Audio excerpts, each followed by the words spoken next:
As far as I'm concerned, I should be healed by now. And I am finding myself even more deeply and more deeply and more deeply having to look at my stuff in a relationship that I've been in for like 12 years. You've got to look for what keeps showing up no matter how hard you try to change it. Yeah, or different partners or different jobs. I know a lot of people are like, everywhere I go, there I am. I've changed my job, but the same problem is still happening. Before I knew it, I was crying in therapy about the washing, which I don't even care about. That thing that's happening is just an expression, a physical expression of something else that is actually happening below the surface. These are the three that I've identified myself in my own private practice with clients. The first one is the fear of abandonment. Number two, I've found is this need for control. What do we got next? That right there is what happens when you think a fight is about one thing, but it is actually about something else. It's never really about the washing. Sarah McGahan has worked with over 700 women in private healing sessions from all over the world, and across all of these sessions, she keeps seeing the same three relationship patterns surface over and over again. Not just in romantic relationships, with mothers, with children, with friends, with colleagues, with bosses, and themselves. I know Sarah personally. I've done my own healing work with her, and I can tell you that what she does gets underneath the stuff that therapy and coaching sometimes miss. Today, we are naming those three patterns, where they come from, and what it actually takes to stop repeating them. If you've done the work and you're somehow still here again, this one is for you. Hi, I'm Danielle, and I'm so glad that you're here, because together we're going to work through big stuff.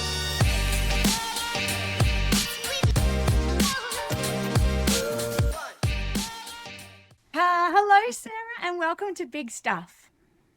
Hi, Danielle. Love your podcast. I'm so excited to be here and chatting about big stuff. Yeah. Thank you. I'm delighted to have you.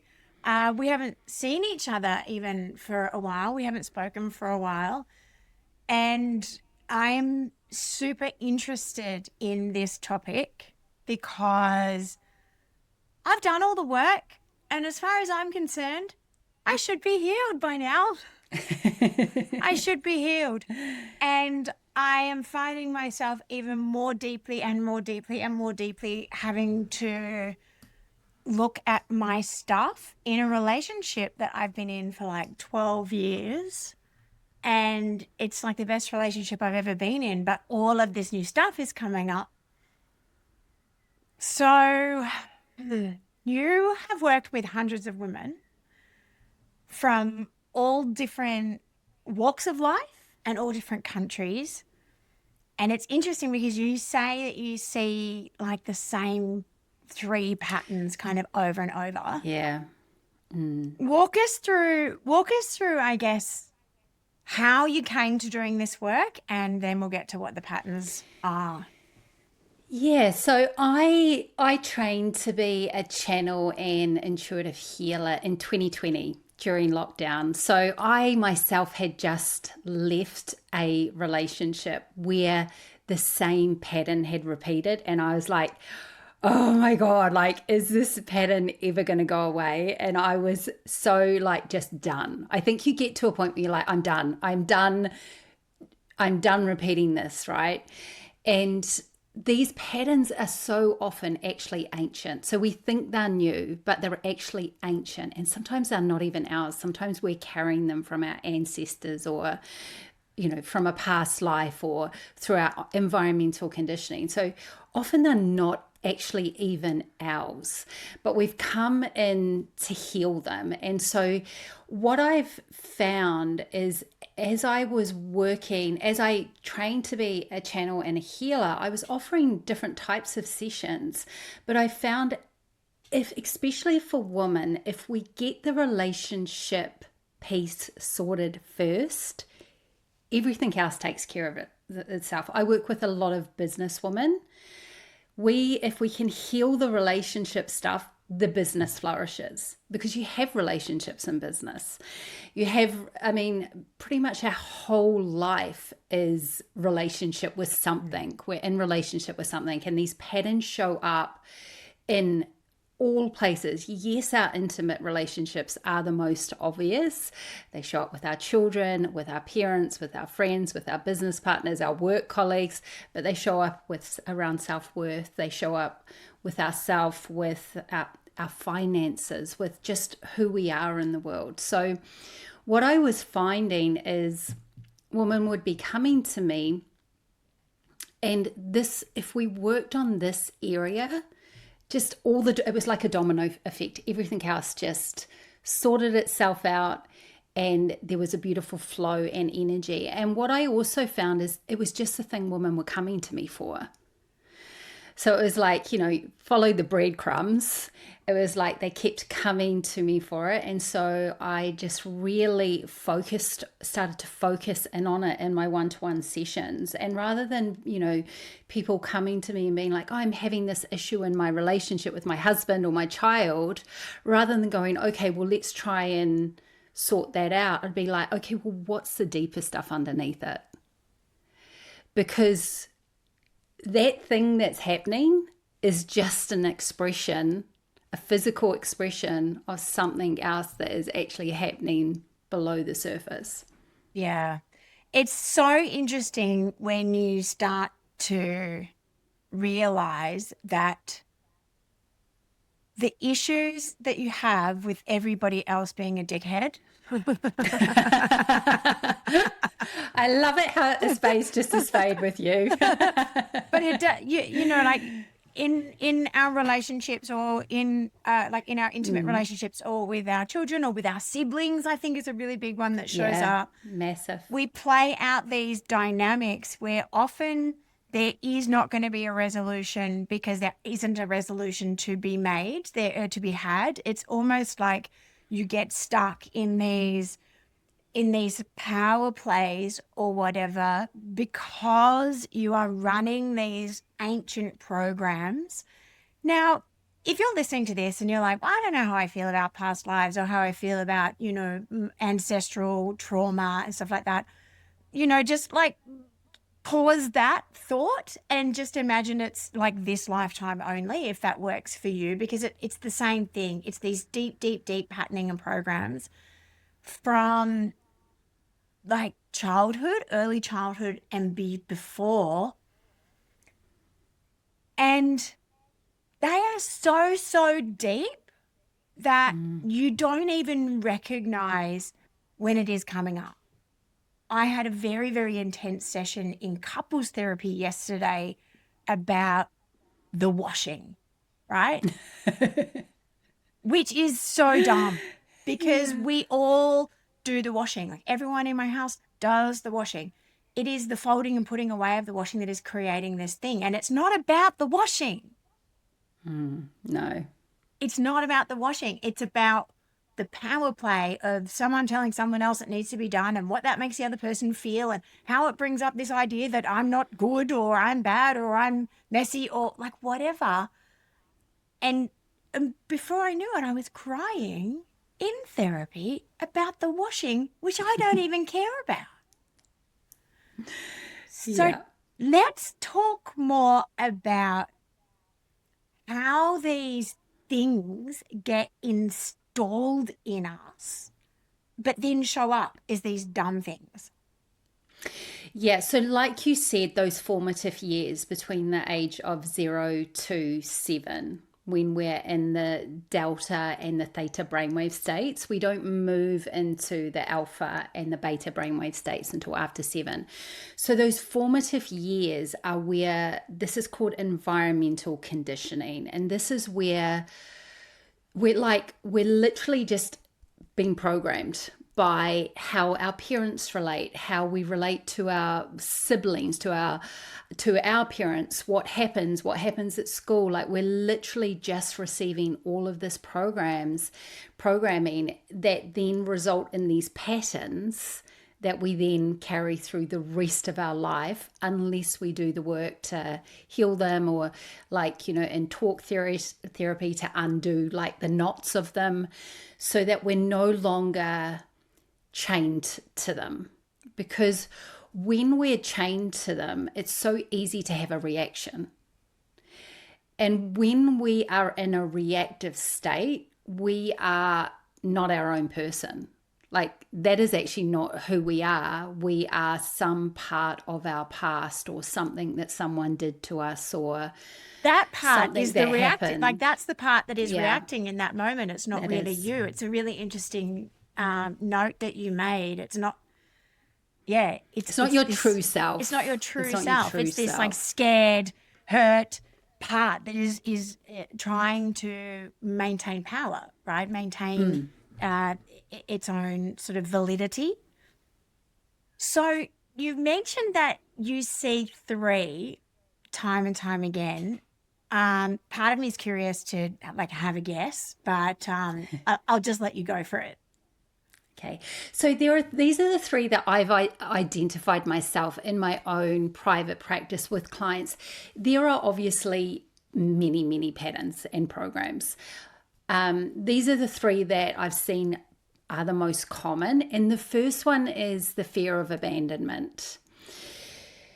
The fear of abandonment can also be like some variations of the fear of abandonment, can also be the fear of loss. This often shows up with children. Like, at some point our children are going to leave home and there's a loss there, but, there can be a fear of like losing a child in some way, or, potentially a child not wanting to be in our life when they get older. Like that one, I find the fear of loss can come up a lot with parent-child dynamics. The fear of betrayal as well is another extension of the fear of abandonment. If you have the fear of abandonment, it doesn't mean you'll have the fear of betrayal, but if you've got the fear of betrayal, you've definitely got the fear of abandonment. So there's different variations and takes on the fear of abandonment. This comes from a deeper worthiness wound or a worthiness program that triggers this fear of abandonment. So usually if there's some sort of low self-worth there, or you didn't feel worthy in childhood, or you didn't get the recognition or the validation, or if a parent left, or if you were adopted or fostered, or another child got more attention than you, or they were the favorite and you weren't, or it could have been so many different things that we sort of develop this fear of abandonment, and it results in overgiving. So people who have this, and this is my number one as Me well, too. by the way, like, yeah, fear of betrayal. It's right, yeah. So I'm not a fear of betrayal. So interestingly, I'm not a fear of betrayal. I'm quite secure in that, but it is all about abandonment for me. And interestingly, I always thought, because my dad left when I was young, that's where it stemmed from. So I've been doing all of the healing over the years on that father wound, all of that stuff. And what has been coming up more recently after the death of my mum is the different ways that I was abandoned by that relationship, which was also because there was, my mum had a good time, and sometimes she would like be out late. I would be maybe put to bed somewhere that I didn't want to be, or I would be babysat by someone I didn't want to be babysat by, or then she got sick. So I think it's really interesting to note as well that abandonment might not be the like obvious like dog's balls thing that you're like, well, there's that. Like it happens in all these lots and lots of little ways, or can happen in lots and lots of little micro ways that then like sort of make this like massive pancake layered thing that is a little trickier to untangle than perhaps you first thought. Yeah, that's totally true. And so betrayal is mixed in there for you, is it? So you've got like you've got the abandonment plus betrayal, the nice, Plus the the betrayal. juicy combo. Yeah, love it. So yeah, I've got them both, and that's definitely been like a massive theme for me throughout my life as well. But like you said, sometimes it's actually that the parent who you actually think isn't the most obvious, where it's also feeding from. You kind of got the double whammy, like from both parents. I just got it through one line through my father, but sometimes we can get it from both parents as well. So it can show up in different ways. So what can tend to happen, sometimes you can be the one to leave first. Yes. Or like think about leaving. Because have the it's exit easier. strategy ready. Yes. Totally. Yeah. Because then you're not being betrayed. Yeah. So you've always got like a little exit strategy just in case. And it can kind of result in this 1 foot in, 1 foot out with the partner that leaves them feeling like they're not on solid ground with you. So with mine, I am totally committed to this relationship, but I know that there is a narrative in my head, and I talk about it quite freely, not in a, just to keep him like, keep him keen, but just to be like, oh, excuse me, that thought is coming up, that pattern of like, it's easier if I just go. Like it's easy. I have greater control here if I just cut and run right now, because there is something about the vulnerability of being in that uncertainty of I'm feeling really scared right now that you're going to leave me or this is going to end, and it's bringing up the desire to run. So before you have the language around that, all you have is like these murky feelings that create so much tension in a relationship. Yeah, they really can. And it creates unnecessary suffering in a relationship and resistance. It also creates separation, and I'm talking about emotional, energetic separation. It creates space rather than that intimacy, rather than that connection. But being able to speak about it honestly means the space it's not going to be a great chasm. It can come back together very quickly. So that is the one thing about any pattern, any program, is that it creates space. It does the opposite of what we actually want, which is deep intimacy and deep connection.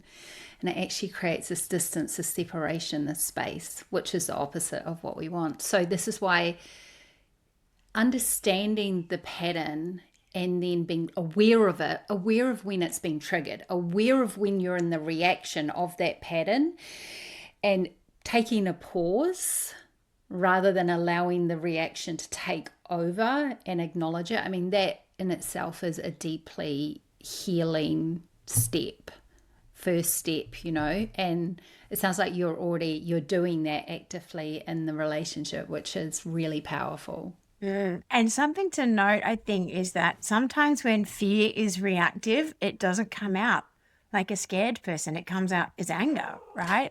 Yeah, totally. Fear is often hidden under something a little bit more explosive. Tell me then I wonder if I'm going to have all three. Oh my God. Do you find that some people have all of them, or are some people just you have a dominant one and that's... I think we have dominant ones, and then we have elements of the others as well. We can have multiple patterns, but there's usually one really strong dominant one. Okay. Yeah. That is definitely my biggest juiciest, is that abandonment stuff. One thing about the abandonment wound, just before we move on to number 2, is there can be a tendency to overgive to keep someone close. And I don't know if you've ever heard this, but I've certainly heard it from people when someone's left them, but I gave them everything and they still left me, and I've got nothing left now. So that is the overgiving pattern is like an extension of the fear of abandonment. When we give, we want to be giving from a really clean, clear place. We just want to give because we just want to give. When we're overgiving from this fear of abandonment, we're giving from a place of fear. And that's not a clean place to give from. So one of the, if you're wondering if the fear of abandonment or fear of loss or fear of betrayal is one of, your patterns, just notice, do you tend to overgive? Where do you tend to overgive? And then do you end up feeling a little bit resentful or like taken advantage of or taken for granted? Like there are often signs that will point to this pattern. Yeah, absolutely. I feel like you begin to feel completely sucked dry because you do take this incredible sense of responsibility for everybody else's well-being. So it is overgiving, not just in your significant relationship, but it is really taking care of everyone and everyone's emotional needs and being really on the lookout for that so that nobody is in danger of leaving or dying or, all of that stuff. which is, super, like, they're so hyper vigilant that it's exhausting, right? The nervous system gets frazzled. Yeah. Oh, shut up. I feel like you were just in my session yesterday. All right. What is number 2? So the number 2 I've found is this need for control. And the need for control comes from the fear of the unknown. It comes from trying to gain some sense of safety. So usually if someone has this pattern of trying to control things, trying to control their partner or trying to control their children, and I think this is a dynamic we often see again with parents and children, parents trying to control and thinking, I know best and this will be what's best for you. When we do that, we're ultimately trying to control their life path, and then they don't get to learn the lessons that are meant for them. They don't get to, and they're not like sovereign in their own choices because they're being in a way controlled. I'm not talking about coercive control. That's a whole different ball game. Sure. I'm just talking about this need for control so that I feel safe because I am so afraid of the unknown, because I probably grew up in quite a rocky environment, unstable environment. So I'm trying to always get my footing. Could that also happen if you were in a controlled environment yourself? Is that more likely? That, or do you go the other way? Or it just, it can happen, whatever can happen. They can show up in so many different ways. And what's so interesting is that you can have I grew up with 2 brothers. We've got different patterns because of what we took on and how we related and, whether we were closer with one parent or with a sibling. And so, it can come from what I find often happens. So if you were very controlled by a parent, you will either mirror it or resist it. You'll go in the opposite direction. Yeah, and be super loose. Usually what happens. Yeah. Yeah. Interesting. And then what is the next one? See how I was like, I don't really relate to that one. Let's move right along. It's funny. I do see control in my clients as well. Control for their own lives, control of external circumstances, and that real like white knuckling, that real like holding on and gripping, and the desire to, as you say, have a sense of certainty, but it doesn't create certainty. No, control. It doesn't. It actually kind of pushes people away. Oh, it does. People do not like being controlled. Like there is such a resistance. And again, it creates that distance, that space between 2 people. So it does the opposite. Especially men do not like being controlled. When you try to control a man, when you try to control their timing, they feel like you don't trust them. And then again, it creates distance and space. I mean, my partner, he hates being, like, he does not like being told what to do. He just has such resistance. He's so driven by freedom. And what men respond to better is being inspired rather than being controlled, or anyone does. I get resistance when I feel like someone's trying to control me. But if someone inspires you, that's a whole different ball game. I was watching this beautiful, I don't know, I've started coming up maybe on YouTube or Instagram or something, of this father teaching, she must be very young, like 5 or 6, to cheer. So you know how they're it's American, so they're doing like the throwing and the cheering, and she missed he's throwing her really high, he's obviously her coach, and she didn't land properly and she got really upset. And someone was filming the conversation that he had with her afterwards, and he was like, look, if you today say you don't want to do this, we will stop right now. But if I know you love this, and I know that you are brave, and I've got you, and I'm never going to let you fall, but you get to choose. And I thought that's the inspiration piece rather than the control. We might know what's best for someone, but when we can inspire them to do it rather than to try and control it because of our fear and our lack of feeling safety and our lack of trust in life, I mean, that's such a more powerful way, and it's such a beautiful skill to develop. I mean, it really was quite an amazing video to watch. I was like, oh my gosh, this man's amazing. As you say, it's a skill to develop. I think that you can't underestimate the power of the pause in that, and then being able to either reframe it or take out what your desires are and what your needs are. And it's interesting because I do have an example of this that is going on in my life right now that is pretty significant, I think. I'm going to Turkey in a few weeks with my family for 3 weeks for my 50th. One of my children does not want to come. And my kids are now at an age where they can make decisions for themselves. But I'm like, it's probably going to be our last big family vacay together, because the next one, they really will be at an age where they don't have to come. Like my son could certainly even stay home by himself soon. So I have been like, no, it's going to be great. And, my kid's like, well, we don't like traveling or we don't want to go. And I'm like, no, it's going to be good. And I've got this idea of what I want my 50th to look like. Mm.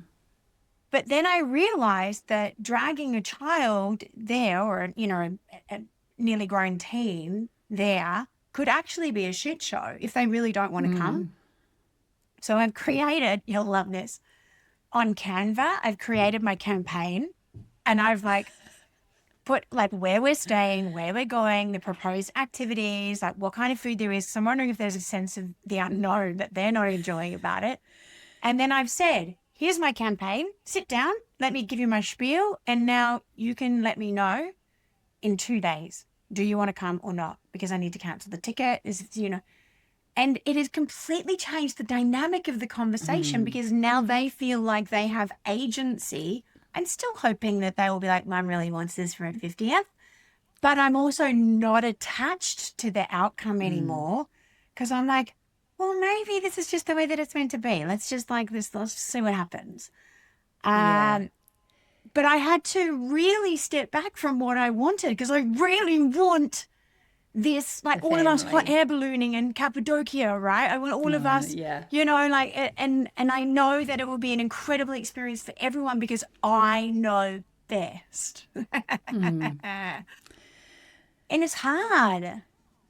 Yeah. Well, what's firstly, Turkey is my most favorite place I've ever traveled to. I'm going to put that in the campaign for my kid. I dream about going back to Turkey. So yes, totally put that in the campaign. But what is interesting about about this need for control, it creates so much attachment. And attachment is a form of suffering. So the two forms of suffering is aversion, I don't want this, I don't like this, resistance, it shouldn't be this way. And the other form is the attachment, the clinging, the grasping. And both of those two things are a form of resistance, and they completely slow down our ability to grow as people. They also block our abundance and our manifestation. When you are attached, you're adverse to something, you just completely shut yourself off from miracles.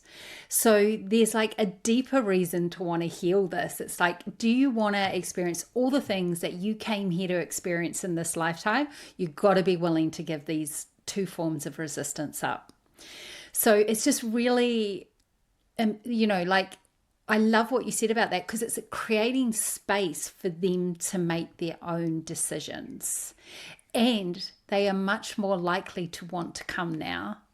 The control thing is a very interesting one, because the abandonment one is me, I, loss, very, very intrinsic, whereas the control is very like external, kind of grabby. It is driven by something very intrinsic, right? The fear, the wanting certainty and stuff like that. But it is like an external thing. Yeah. Let's go to number 3 then. Yep. I haven't heard anyone put it that way before. So yeah, that's a great way to explain it. What do we got next? Addiction to pain and suffering. Oh. Yeah. Oh. Addiction to drama. How there's always got to be something wrong. There's always like, I've fallen out with that person, or that person did something to annoy me, or this friendship takes me for granted, this friend takes me for granted, or, this addiction, this sort of, this pain, this suffering that we're addicted to. And you're like, this is so old. Like, we are literally conditioned. You turn on the radio, you listen to a love song. I was just thinking about this before I jumped on the call. I love the song Dreams by Fleetwood Mac. Yes. And it's such a good track. And it's all about, like, you only love me when it's convenient for you. And it's all about loss. And it's all about, you want me, but now you don't want me. It's like we romanticize pain and suffering, particularly in intimate relationships. And the amazing thing is, right, when you go through some kind, you say your husband annoys you or doesn't fold the washing or whatever it is, you then get to go and talk about it. Me that doesn't fold, just for the record. It is me that doesn't fold. I'm like, let's just live out of the baskets. I don't care. Anyway, sorry, darling. Darling. I'm speaking out of school. I'm telling everyone my shame. I honestly, washing is my worst chore as well. So I totally feel you on it. So it's like we get to then go and talk to other people about it and be validated by what they are doing to us. So it's a very feeds victim. the loop, right? Feeds the loop. And like, turn on any love reality TV show. It's like drama. Like, we tune into it on the TV. Yeah. Like, it's entertainment these days. Isn't that crazy? I can't watch maths, but I've got friends who are completely addicted to it, and they watch it with their families. Like, it's what they do, and I'm like, it's so gross. Like, I find it really gross. But it is interesting how we are entertained, and like, it's like that car crash kind of vibe. It's that car crash. I can't tear my eyes away. How it's the push and pull. It's that to and fro. It's the tension of. It's even the judgment. Being able to judge. For what purpose would somebody be addicted to this type of drama or this pain? Like, nobody likes pain. The ego doesn't care how it gets its validation. What a flaw of biology of humanity. As long as it gets its validation. And the Yeah. easiest way is to be a victim. And so, there are people who make victim their brand. It's who they become. Yeah, we And we see there are some people on social media that I watch that every time I'm like, there is always something wrong. Like, oh my God, how do you have so much bad stuff going on in your life? Like, are you just very unlucky? Or do they just like do you think they attract it? Or do you think that they just sort of talk about it yeah, more? I think they are very like, so what it does, right? Addiction, it's a dopamine hit, Yeah. right? So as soon, it's like you will, as long as this is one of your patterns, you will find a way to self-sabotage the relationship totally unconsciously. You're not doing it consciously. You're not intentionally thinking, right, I'm going to self-sabotage this relationship or pick a fight because I've got an addiction to pain, to suffering. That's not the train. It's so unconscious and so automatic and so reactive. And it just drives people, and it's really to, like, a big part of it is validation. And as long as we are seeking validation from an external source, we're giving our power away. Like, that is a bucket you can never ever fill. Because, yeah, you get the validation, but then you've got to get more validation because that dopamine hit only lasted for 30 minutes. So now I've got to go or I've got to pick a fight and be right, because then I'll get more validation and more dopamine, but that's only going to, so now I've got to get my next hit and my next hit and my next hit. And it's not, it's not something they're consciously thinking about doing. I'm not on TikTok, but I have seen there's lots of like people going on and sharing their stories, and they like turn into these like 20-part stories or TikToks or 4-part about this person who cheated on me, and then this happened and that happened and that happened. People are addicted to these stories.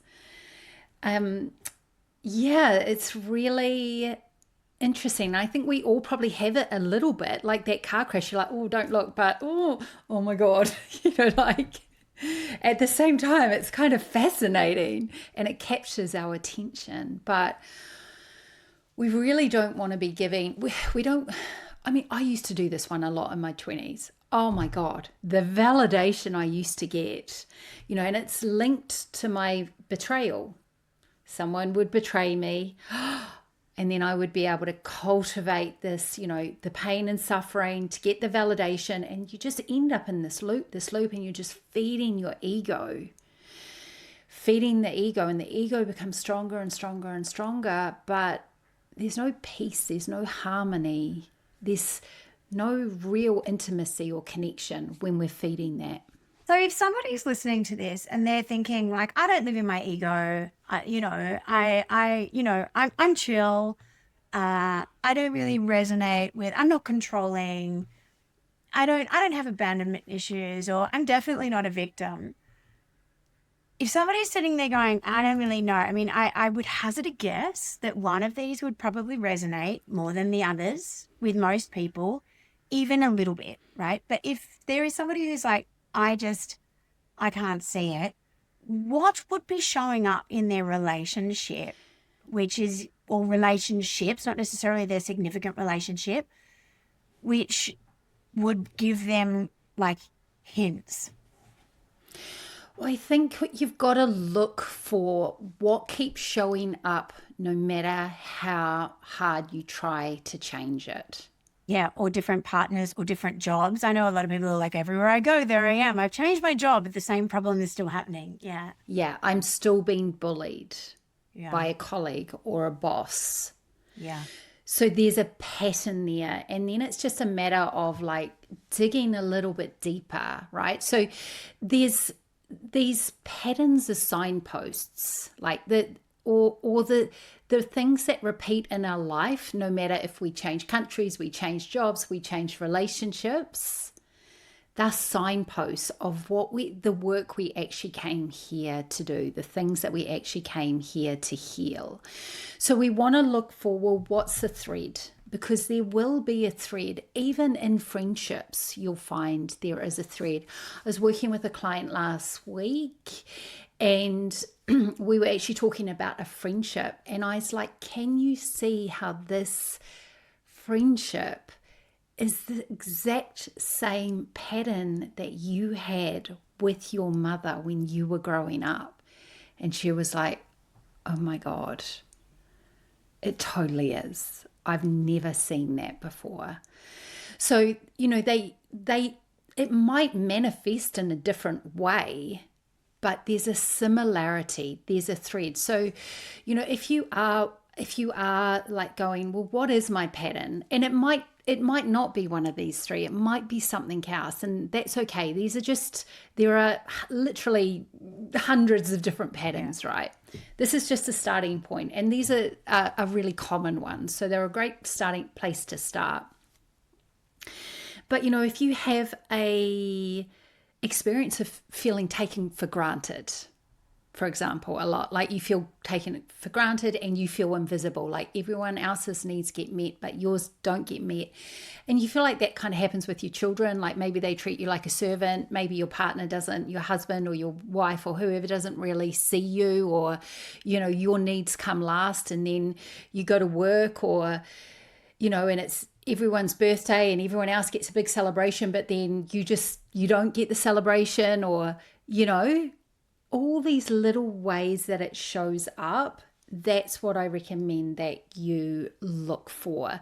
The other thing is, what are your greatest triggers? Like, what triggers you the most? This is also a really good signpost. What makes you the most reactive, specifically in relationship with another?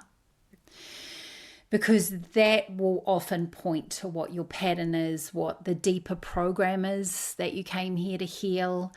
And then to look for, where does it come from? Like, with my fear of betrayal, my dad was a serial adulterer. So, and then he left my family when we were 12. And so, I have these two beautiful patterns that I get to heal in this lifetime. When we go into blame, my father is the reason I've had all these terrible relationships. We instantly stunt our own growth. Mm-hmm. We instantly stunt our own growth as soon as we go into blame, no matter what they did to us, how they treated us, if they stole from you, if they betrayed you in the worst way possible, if you had a narcissistic parent or a narcissistic boss or whatever, as soon as we go into blame, we just cut ourselves off from growing. So it takes our power away, right? Where it suggests that this person did this thing, therefore I am now broken forever, or I am this way forever, and this is just how it is. So there's no agency, there's no autonomy, there's no capacity to change the story.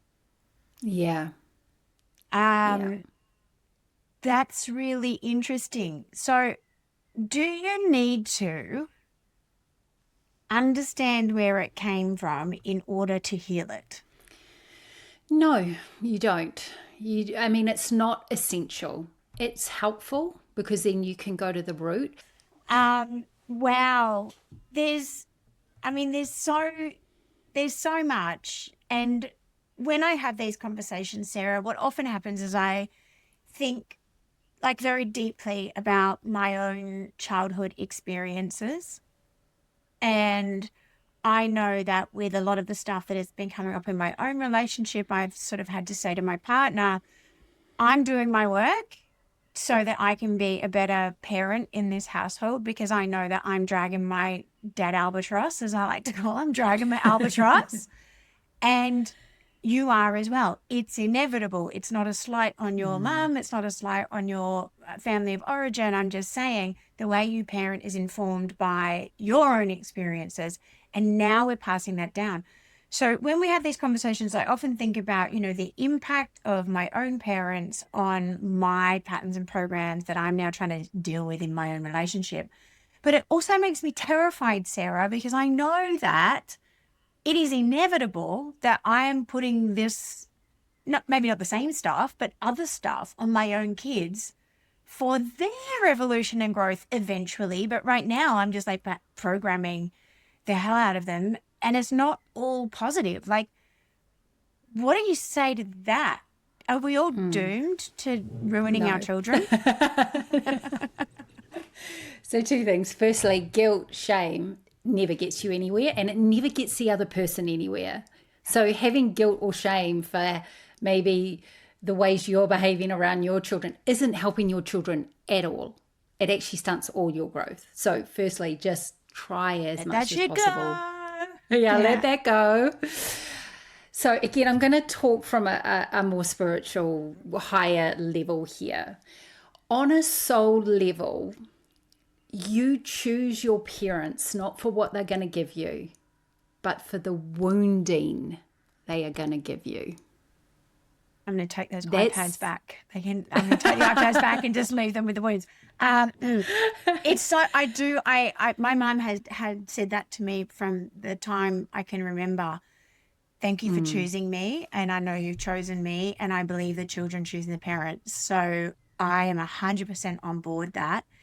But I had never thought of it as they give you the wounds that you need so that you can have the soul evolution you're here for, should you choose to look at your shit and get it sorted. Yeah.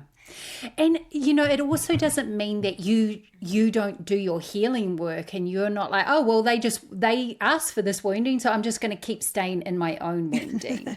So that then I don't get to evolve. Then I don't get to evolve. Right. But it also often feels really uncomfortable before it feels better. And I think that's the place that a lot of people will avoid, is that doing the work isn't actually very fun some of the time. I think it depends. I mean, it can feel heavy sometimes if you ruminate in it, right? If you nasal gaze. So, I mean, it might be like, here's my recommendation. I certainly don't advocate for like navel gazing till the cows come home and working on, like this and that and this and that. 50% of our work is to heal our stuff. That's 50% of our purpose, 50% of our work. The other 50% is to be of service. That's it. So yes, do the work, but become aware of it, heal it, and move on. You don't have to keep coming back and revisiting it again and again and again. It does not actually need to be painful or drawn out. If you can go to the root, if you can go to the place where it was formed and heal it there, you'll start to feel lighter. The other thing is, something doesn't have to heal in its entirety for you to start to notice things changing in your life. And then the only other thing I'd like to say around that is that, healing something, healing a pattern, doesn't mean it never ever happens again. Correct. It just means you're not going to react in the same way. And I had a session last night with my astrologer, and we were talking about this, and actually this fear of betrayal came up, and I said, what I used to do is I used to totally collapse love and betrayal. Like if someone betrayed me, I was devastated. Like it was just the emotional reaction was just so intense. And then the pain and suffering that I would then lovingly nurture to go along with it was like, and I'd draw that out for ages, right? Now I was chatting to her last night and I just said, you know what? If for any reason my partner did betray me, I would here's how would I be upset? Yes, I would be upset. Of course I would be upset. However, I would also recognize that my soul chose his soul so that he could help me heal this aspect of myself. And this isn't to punish me. This is for my own healing and growth. And I wouldn't collapse into it in the same way. I'd be able to see it, kind of like be the witness of it rather than in with the mud, feeding it, compounding it. It would be like, okay, this is just another opportunity for a higher level of healing. So the reaction would be different. What you just said is a divisive thing. thing. And some people may hear what you just said and think that what you're saying is, if he behaved that way, if he did that, if he betrayed me, then it is for my own good. It is for my own benefit, for learning, which therefore means that he's off the hook. But I don't believe that that's what you're saying. No. What you're saying is we still deal with this betrayal in the best way that we think is going to work for our relationship, but you will no longer make it all about About me. what you've done, how painful it is, and whatever. Even in a betrayal, there is two people playing a role. Yes. Right? Absolutely. Yeah. So you still work through it. You still work through it, and you still have to deal with the reality of it. Like, that's a fact. Yeah. You still have to deal with the reality of it. But you don't collapse or react in the same way. And that's actually how you know that you are healing, because the ups and downs of life are going to come. Yes. They are going to come. And it's, that's a pretty extreme example. And I use that example because that's, my example. The other thing I also understand, though, when someone betrays another person, they create far more chaos for themselves than they do the other person. So when we can actually come from a place of, even despite what they may have done to us, if you can still come from a place of compassion and understanding and forgiveness and not blame. What's going on there, right? What's going on there? What is happening in you that is making this, making you make these decisions, or, Yeah. And it doesn't also mean you need to stay in the relationship. No, of course not. Right. Of course not. But it is absolutely not. It's the ability to zoom out past your own personal emotions and look at it with a broader lens to see all the different parts at play, all the different patterns, all the different wounds, and the different roles of the people who are in it, right? And it can be very, very, it can feel very, very complicated when really you just want to feel your goddamn feelings and let those be right. Yeah. It takes a real ability or desire to do things differently rather than just fly off the handle. And that is the whole thing about like reactivity versus responsivity. Is that a word? I don't know. Yeah. But responding versus reacting is being able to take all of those different things into your field of view first. The other thing as well, it doesn't mean, so what my meditation teacher says, the more that you start to heal these wounds or these sankharas, the more that these reactions, you start to heal these reactions, maybe the same thing happens. Maybe you're like, I'm not folding the washing, right? Yeah. And you used to boil about it for 8 hours. Now Yeah. you only boil for 4 hours. Good. You've Yeah, saved yourself 4 hours. that is evolution. That's right. And even You've being got able to 4 hours of peace. understand, being able to zoom out and be like, what is it in me that is so resistant to the washing being folded? What is it in him that is so insistent on this being a life skill or whatever? And being able to understand that where both of us is coming from is actually our own programming on what this particular chore or this particular right way of doing something is, which then leads to the deeper wounding of our own childhoods. So it's, as I said, it's not about the washing. And this is the thing. It's not necessarily about the particular instance that is going on at any given moment in a relationship. It is about the deeper dynamics underneath that are coming to the surface, creating the pain, creating as you say, the aversion or the Attachment. attachment. Yeah.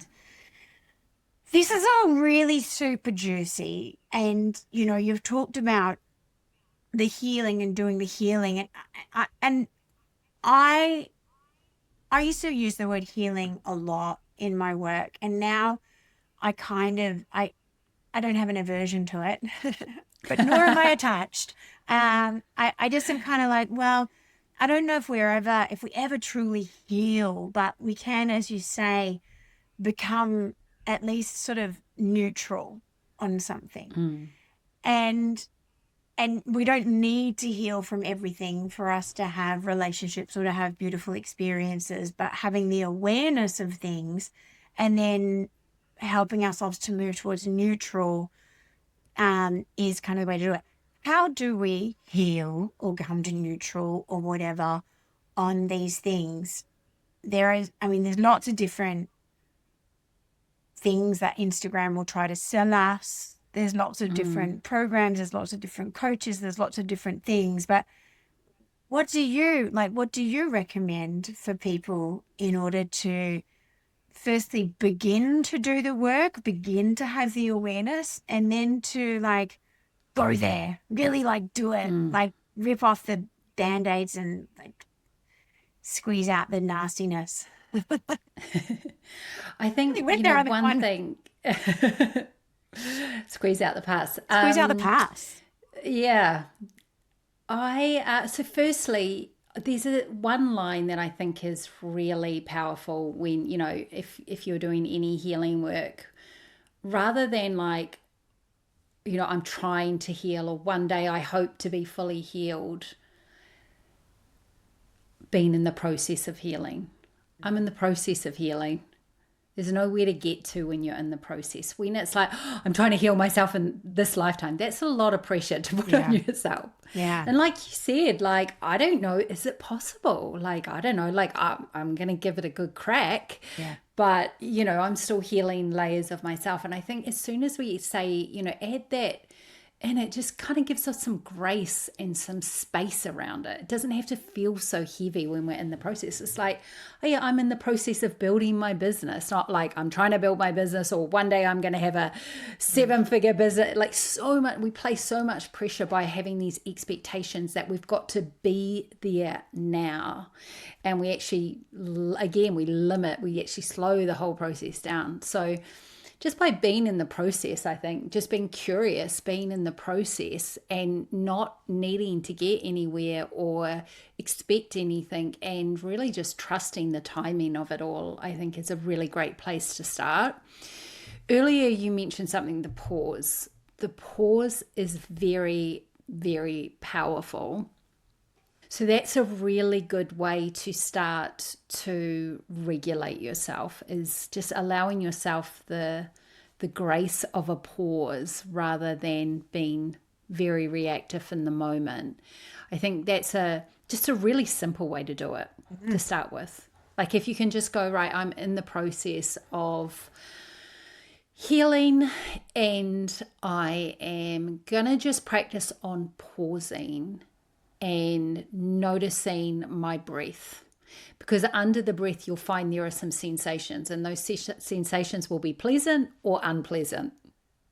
It's interesting because I notice like I do a lot of somatic work as do you, and understanding, when my solar plexus is clenching, when my throat is tightening, when my heart is feeling very, tight, or my shoulders feel very heavy, all of these different responses showing up in my physicality before my brain can even catch up to how I'm feeling. I can't put words around it, but I automatically feel this like whatever, and being able to slow down long enough to recognize I am having a physical sensation that is a feeling, right? It's the embodiment or the manifestation of a feeling that is invariably, not on the great scale of things when we're in these heightened situations, right? We are looking at like the anger, the sadness, the fear, and the hurt, and all that, all that sort of stuff. So we've said that it may not be possible to heal.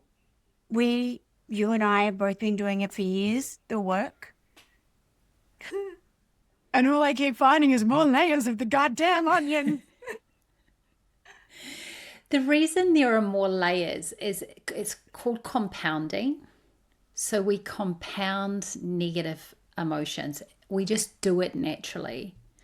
So what happens is, okay, I feel fear about my partner leaving me. So I'm going to, on top of that, compound anger. And then on top of that, I'm going to compound resentment. And then on top of that, I'm going to compound more fear. And then I'm going to compound blame. And so we layer and layer and layer. And we do this so unconsciously, automatically, every single day. We compound these negative emotions without realizing it. And so it's kind of like, you know how when you, like, say you're digging in your garden and you start digging and it gets thick, it gets denser the more you go down, it gets like harder to crack through. It's because it's been sitting there for so long and you haven't been able to deal with it because you've just been dealing with all the emotions that processed emotions on top. So that's why.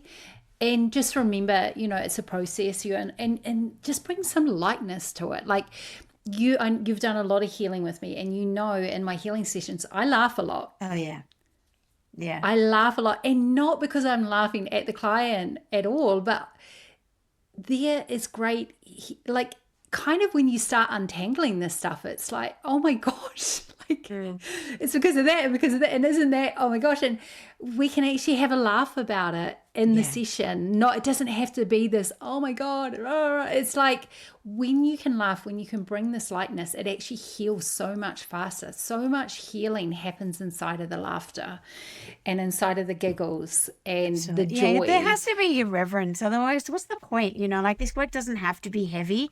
If we're moving towards, I say this with my clients, if we're moving towards a life that feels better to live, a life of greater joy, a life of greater contentment, shouldn't the road there be paved with the same things, So I love that. For someone who's listening to this today and they're thinking, I know this is me, I can feel this, I'm worried that I'm ruining my relationship, what is the one thing that you want her to walk away from this conversation knowing?